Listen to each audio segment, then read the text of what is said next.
So whether you're trying to stick to a workout routine or cut down on screen time, behavioral science has got your back. It's like having a secret weapon in the battle against bad habits. Now let's get real for a second. Change is hard. Welcome to Reclamation, the podcast where conversations meet practical insights, guiding you through the maze of behavioral science to empower better public health outcomes. With a passion for bridging the gap between medicine, psychology, and sociology, Tabo brings a unique perspective to every episode. Get ready to reclaim your understanding of health and behavior. This is Reclamation.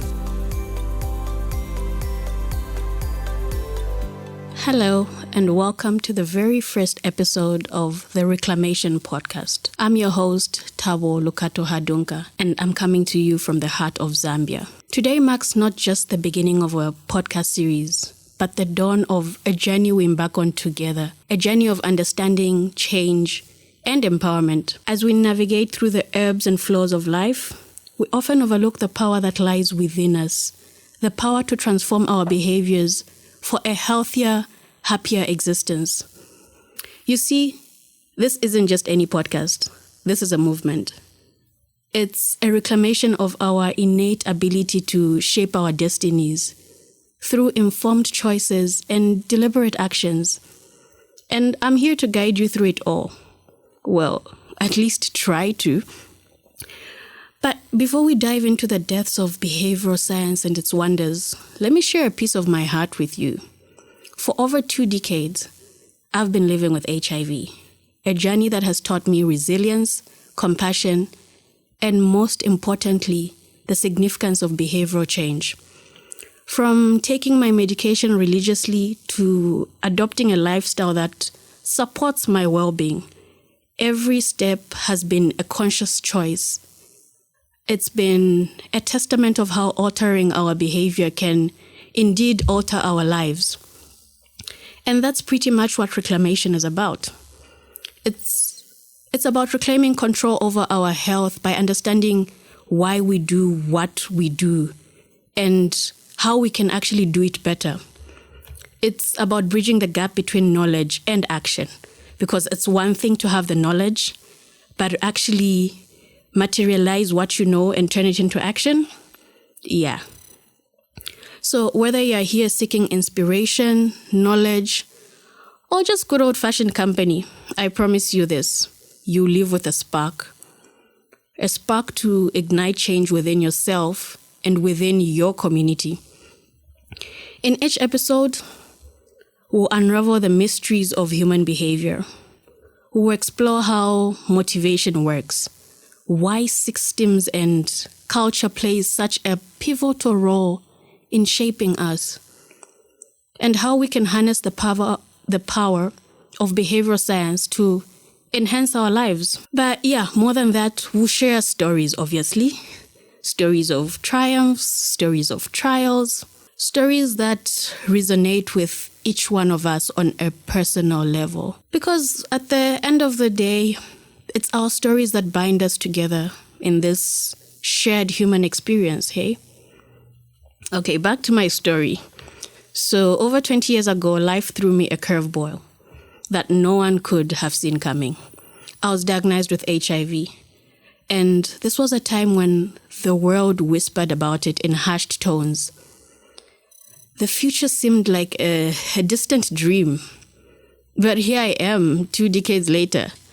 Not just surviving, but I don't know, am I thriving? But yeah, thriving, I guess. And I owe it all to understanding and harnessing the power of behavior change. With a little humor and a lot of determination, I decided that HIV was going to be a part of my story, but not the whole narrative. But it wasn't just about popping pills and calling it a day. Nope. This was going to be a full-on lifestyle makeover. We're talking diet changes, goodbye late-night pizza runs, right? But yeah, we're still working on that. Exercise too, because it turns out sweating is actually good for you. And through it all, I learned that behavior change is less about willpower and more about strategy.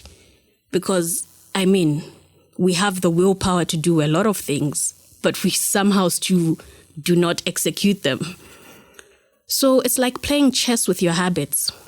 You've got to think 3 moves ahead and be ready to pivot when life puts you in check.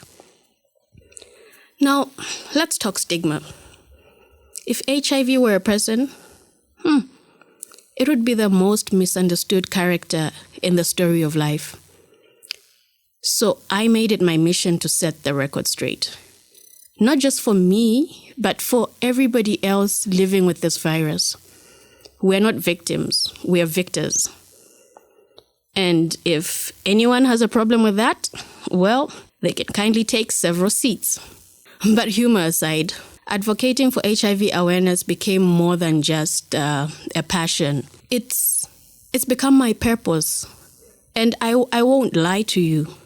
There are days when the weight of it all feels too heavy to bear. Days when the fear creeps in. But, these are also the days when I usually discover just how strong I really am. You see, living with HIV is not just about managing the virus. It's about embracing life with all its ups and downs. It's about finding joy in the little things. A perfect cup of coffee, a good hair day, which I unfortunately can't relate to right now, or even just making somebody smile. And as for behavior change, well, it's become my superpower, I guess. It's allowed me to take control of my health narrative and write chapters filled with hope and healing. So here's what I want you to take away from my story.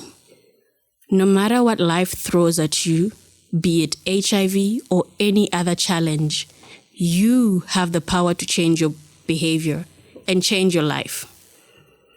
I hope that makes sense. Okay, so let's get into it. Behavioral science.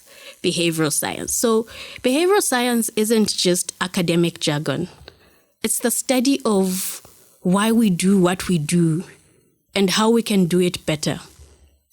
It's about making informed choices and taking deliberate actions that lead us towards healthier, happier lives and happier versions of ourselves.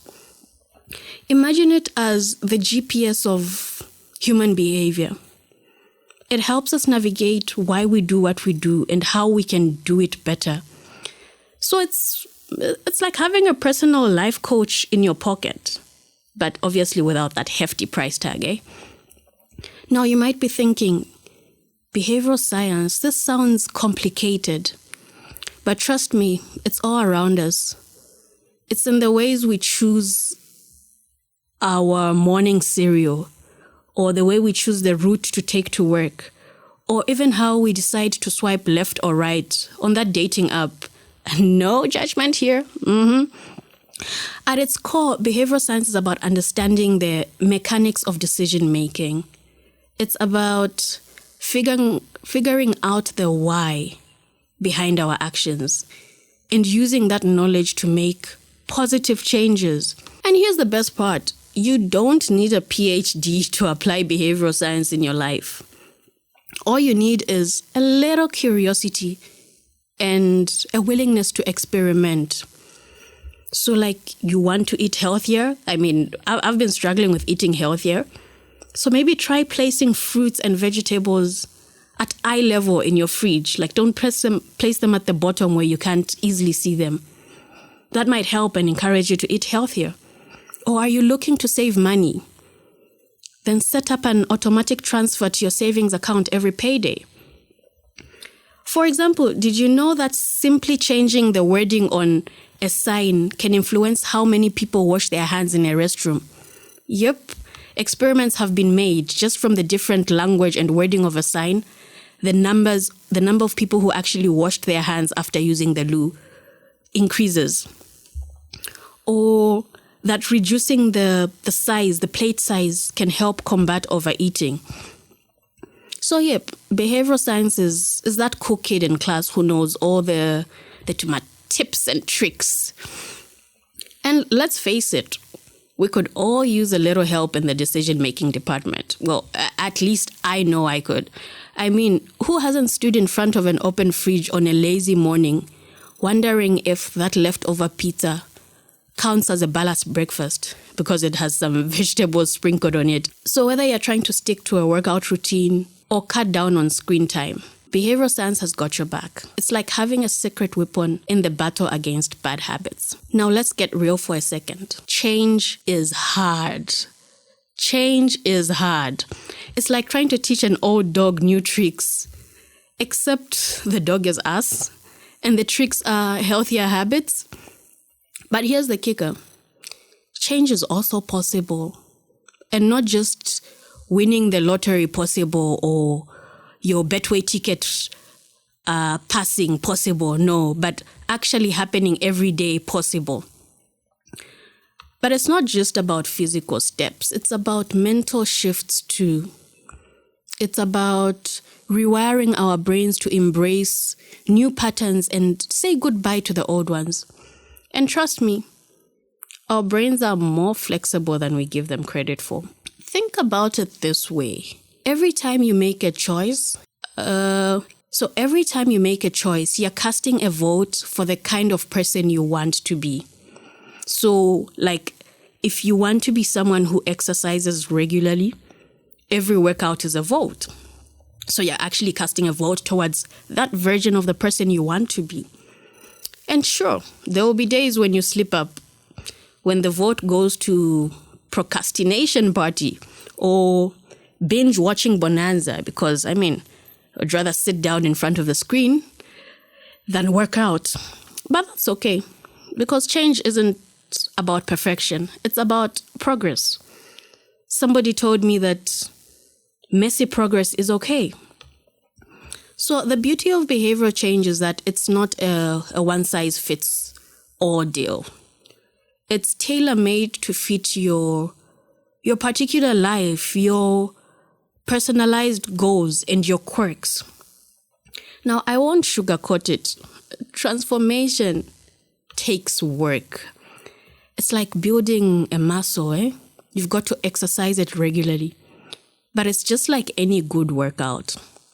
The results are worth it. And I'm not just talking about the toned abs, though that would be really nice too. So yeah, in this podcast, we're going to explore all things behavior, from the way we tackle public health issues in Zambia to how we can transform our personal lives for the better. We'll delve into topics like mental health, holistic well-being, and yes, even how to make those pesky New Year's resolutions stick. Because, yeah, how many resolutions go just like that in the drain? So each episode will bring you insights from experts in the field, practical tips you can apply to your daily life, and personal anecdotes from yours truly. Because let's face it, sometimes you've got to hear it from someone who's been there, right? So why reclamation? Because that's exactly what this journey is about. It's about taking back what's ours, our agency over our health choices and our ability to shape our own narratives. It's about shedding the stigma and embracing science as our ally in the quest for well-being. And if you're wondering what makes me qualified to lead this change, well, aside from my professional credentials and personal experience with HIV, I'm someone who believes in the transformative power of hope and action. I have seen firsthand how small changes can lead to big results. So trust me, bro. So whether you're tuning in from Lusaka or listening from halfway across the world, know that this podcast is for you. It's for anyone who's ever wanted to make a change but didn't know where to start. It's for those who are curious about the science behind our habits, and for those who are ready to take control of their health journey. Now, when you think public health, you might picture white lab coats, serious faces. But let's start with malaria, for example, our not-so-friendly neighborhood mosquito-borne disease. We've all heard the sleep under a mosquito net a million times. But let's be real. For me, when it is hot in the middle of October, it is hot enough to fry an egg on the pavement. That mosquito nets, it feels like a sauna. So how do we encourage use? Enter behavioral science. So by understanding what motivates people, like comfort during those hot, sweaty nights, we can design better interventions and not just keep making noise about use a mosquito net, let's end malaria. But why stop at health? Like, behavioral science is also transforming how we drive. Yes, I'm looking at you, mister. I don't need a seatbelt. Or even how we save money. Because who wants to get into Nkongole for Christmas? Like, let's start saving now. We have 5 more months. And it's even how we vote. The beauty of this approach is that it's not about dictating behavior. It's about understanding and then enhancing it. It's like having a conversation with the nation, but one where we listen first and then act. So, like, have you ever wondered why it's so hard to resist the second slice of cake? Like, you know, when you have cake in the fridge, like, I'll speak for myself. On my birthdays, there's a full cake and my husband doesn't really enjoy cake. It's very hard to control myself and tell myself I'm only going to have 1 slice in a day. That's almost impossible. We will eat that cake. I will. Let me not even say we. I will eat that cake for breakfast. I will eat it as a mid-morning snack.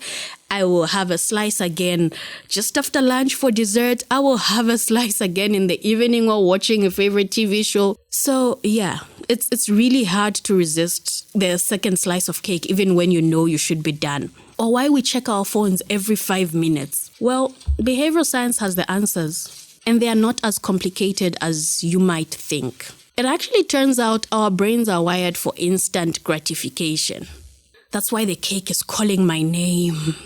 And why social media notifications are like catnip.